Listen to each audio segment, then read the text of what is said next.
నిన్న మన రాష్ట్రంలో నేను లేను కానీ జరుగుతున్న పరిణామాలను నిశ్చితంగా గమనిస్తూనే ఉన్నాను. ఎక్కడున్నా ఓ కన్నీటి వేస్తూనే ఉంటాం.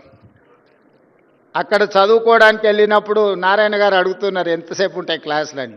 ఉదయం 7 నుంచి సాయంత్రం 7 వరకు క్లాసులు జరుగుతూనే ఉంటాయి.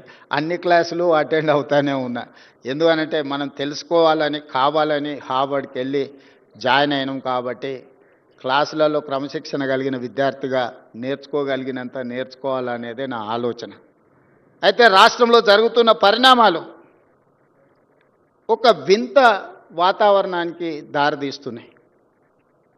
రావి నారాయణ రెడ్డి గారిని చూసిన తర్వాత, వారి కుటుంబాన్ని వారి మన్మరాల్ని ఈ మధ్యకాలంలో కలిసిన తర్వాత, వారు చేసిన పోరాటం, వారు చేసిన త్యాగం, వారు నిర్వహించిన బాధ్యతలను చూసిన తర్వాత, మరి ఇన్ని హోదాలు ఇన్ని బాధ్యతలు చేస్తే వేల కోట్ల రూపాయల ఆస్తులు ఉండాలి కదా, అంతస్తులు ఉండాలి కదా, 7 అంతస్తుల మేడలు ఉండాలి కదా అని నాకు అనిపించింది. ఎందుకంటే ఈ మధ్యకాలంలో కొంతమంది తెలంగాణ జాతిపిత అని వాళ్ళే టైటిల్స్ ఇచ్చేసుకుంటారు. ఉద్యమకారుడు అనే పదాలు వాళ్ళే రాసేసుకుంటారు. చేసిన తప్పులకు పోలీసులు నోటీసులు ఇస్తే తెలంగాణ జాతిపితకు నోటీసు ఇవ్వడం అంటే మొత్తం తెలంగాణ సమాజానికే నోటీసు ఇచ్చినట్టు అంటారు. ఒక ఉద్యమకారుడిని ఈ రకంగా మీరు అవమానిస్తారా అంటారు. నిజంగానే తెలంగాణ జాతిపితనే అయితే ఆనాటి జాతిపిత దేనికే ఆదర్శంగా నిలబడ్డాడు? ఏదైనా పదవి తీసుకున్నాడా? పోని కుటుంబం కోసం ఏదైనా అడిగిండా? 30 సంవత్సరాలు బ్రిటిషర్స్ మీద కొట్లాడితే కట్టే ఎత్తడానికి కూడా ధైర్యం చాలలే. కానీ స్వతంత్రం వచ్చిన మొదటి సంవత్సరంలోనే కొంతమంది దుర్మార్గుల తుపాకీ తూటాలకు నేల కొరిగిన ఆనాటి జాతిపిత.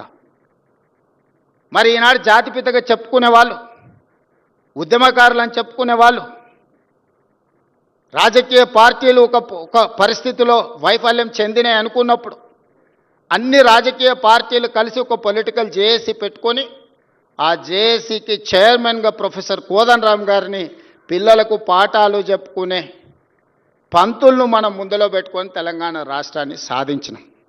వారు ఉద్యమకారుడు కాదా? ఉద్యమాన్ని నడపలేదా? రాజకీయ పార్టీలను అన్నిటిని ఒక తాటి మీదకి తీసుకురాలేదా?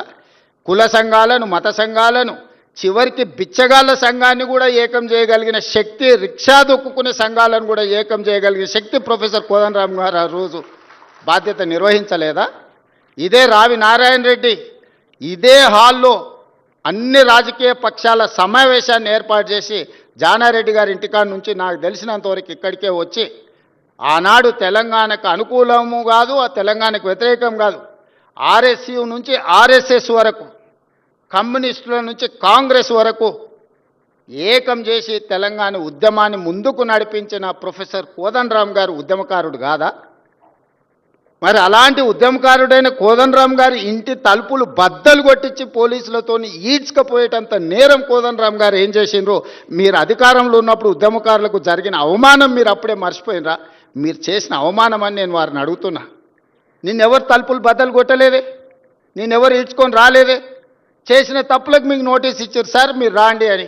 లేదు నా వయసు కొంచెం ఎక్కువ ఉంది, మీరే వచ్చి తీసుకురండి అంటే, సరే సార్ మీరు అధికారిక నివాసం ఉంది కదా మీరు అక్కడ ఉంటూ వస్తామంటే, లేదు లేదు లేదు నేను ఎక్కడనో ఫామ్ హౌస్లు ఉంటే ఎక్కడ ఉంటే అక్కడ బాత్రూమ్లు ఉంటే బాత్రూంలోకి వచ్చి రాసుకోండి అంటే, ఇదెక్కడి జాతిపిత విధానము? ఇదెక్కడి ఉద్యమకారుల విధానము?